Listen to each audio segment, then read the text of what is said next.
All right, here I am in the detached 3-car garage.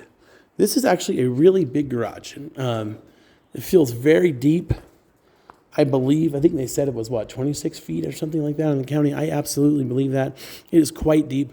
They have a big side-by-side.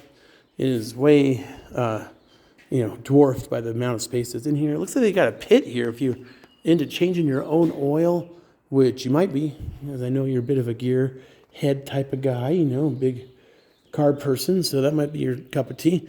This third bay's got a wood stove. I don't know how often I'd use that, but maybe for hanging out here in the winter. It is not insulated, as you can see. It is not finished. This is old school garage. It does have electrical outlets. There's a workbench over there with electrical. And then there's electrical like every 10 or so feet along the walls. So you do have that. You got lots of light ballast up above. You got your garage door openers on this one. Very big. This concrete, assuming this thing is, 50 years old or something like that, this concrete is in fabulous condition. It is one big slab, so they didn't pour it with expansion joints like they do on new houses. But you will see there's like a crack here, and a crack there.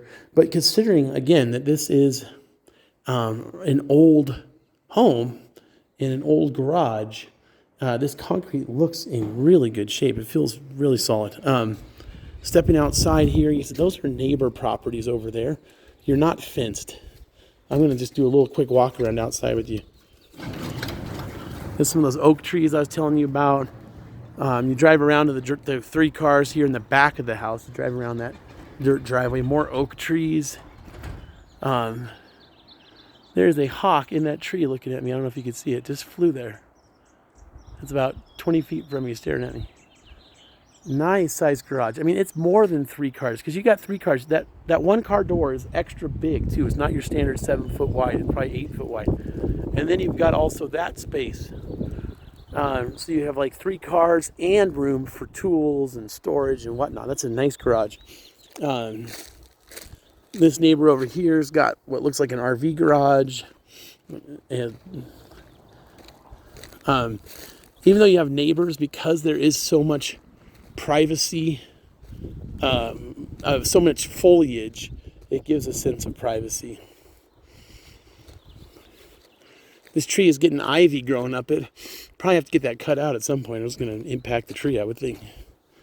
I'm going to run over here real quick. This is the back door by the laundry room, where I would make it a bigger laundry room. And then this nice fenced backyard, which feels very private because of how it's situated, has slump block flower bed, raised flower bed.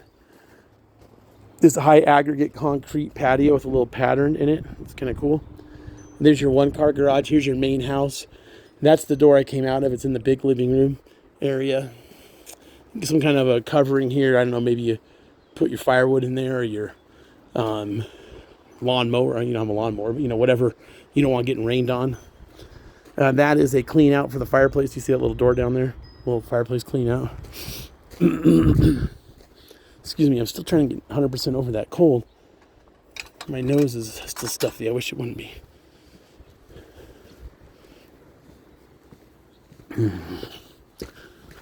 More oaks. There's a juniper over there. A nice big manzanita. All right, here is that basement area.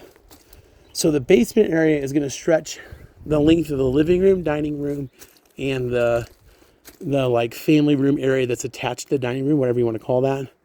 And so it's approximately 1/3 or to somewhere between 1/3 and 1/2 of the lower portion of the home. Air conditioning unit looks pretty new. Again, the paint looks good. They've got all their bushes pretty well fire-wise, where they've trimmed the trees up a ways off the ground. And that's it. I hope it was helpful.